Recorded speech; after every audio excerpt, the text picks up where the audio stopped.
झारखंड आंदोलन के प्रमुख शिल्पकार और झारखंड मुक्ति मोर्चा के संस्थापक नेता शिबू सोरेन को मरणोपरांत देश के प्रतिष्ठित नागरिक सम्मानों में शामिल पद्म भूषण से सम्मानित किया जाएगा।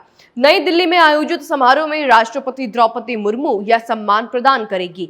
दिवंगत शिबू सोरेन की ओर से उनकी पत्नी रूपी सोरेन पुरस्कार ग्रहण करेंगी। बता दें कि केंद्र सरकार ने इसी साल 25 जनवरी को पद्म पुरस्कारों की घोषणा की थी और यह पुरस्कार हर साल विभिन्न क्षेत्रों में उल्लेखनीय योगदान के लिए दिए जाते हैं। दिशोम गुरु को यह सम्मान लोक कल्याण के क्षेत्र में किए गए उनके कार्यों के लिए दिया गया है। तो झारखंड के लिए ये एक गौरव का क्षण है, लेकिन कहते हैं ना कि सोने को जितनी आग लगे वह उतना प्रखर निखरता है। उसी तरह शिबू सोरेन से दिशोम गुरु शिबू सोरेन तक का सफर आसान नहीं था। तो चलिए बताती हूँ झारखंड के हर आम जनमानस के दिशोम गुरु शिबू सोरेन की कहानी। नमस्कार, न्यूज़ 11 भारत का डिजिटल प्लेटफॉर्म देख रहे हैं आप और मैं आपके साथ श्रेया आनंद। तो झारखंड में आदिवासियों के सर्वमान्य नेता शिबू सोरेन का जन्म 11 जनवरी 1944 को रामगढ़ के नेमरा गांव में हुआ था। उनके पिता का नाम सोबरेन सोरेन था। उनका प्रारंभिक शिक्षा रामगढ़ में ही हुई। 13 साल की उम्र में उनके पिता की हत्या कर दी गई और उस घटना ने उनकी जिंदगी बदल दी।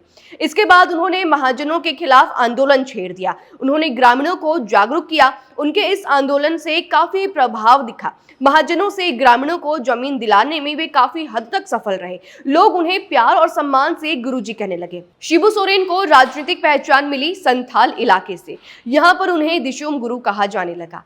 शिबू सोरेन को झारखंड और देश भर में जंगल, जल, जमीन की लड़ाई और आदिवासी अस्मिता के सबसे बड़े योद्धा के तौर पर याद किया जाता है। उन्होंने 1970 के दशक में जेएमएम की स्थापना कर अलग राज्य की मांग को संगठित स्वर दिया और आदिवासी व वंचित समुदायों के अधिकारों के लिए लंबे समय तक संघर्ष किया। अब आया साल 2000, जहां झारखंड राज्य के गठन के पीछे झामुमो और शिबू सोरेन की आंदोलनकारी भूमिका को निर्णायक माना जाता है, जिसने आंदोलन को सड़क से संसद तक पहुंचाया। राज्य गठन के बाद भी उन्होंने लगातार आदिवासी समाज, किसानों, श्रमिकों और जंगल पहाड़ में बसे समुदायों की आवाज को राष्ट्रीय राजनीति के केंद्र में रखने का काम किया। शिबू सोरेन का राजनीतिक सफर 4 दशक से अधिक लंबा रहा, जिसमें उन्होंने संगठनकर्ता, आंदोलनकारी, सांसद और मुख्यमंत्री के रूप में अलग अलग भूमिकाएं निभाई हैं। वे झारखंड के 3 बार मुख्यमंत्री रह चुके हैं। पहली बार 2005 में, फिर 2008 में और तीसरी और आखिरी बार 2009 से 2010 के बीच। हालांकि गठबंधन की राजनीति के कारण कार्यकाल लंबे समय तक नहीं चल सके। दुमका से वह 8 बार लोकसभा सदस्य और राज्यसभा सदस्य भी रह चुके हैं, जबकि केंद्र में उन्हें 3 अलग अलग कार्यकाल में कोयला मंत्री की जिम्मेदारी सौंपी गई।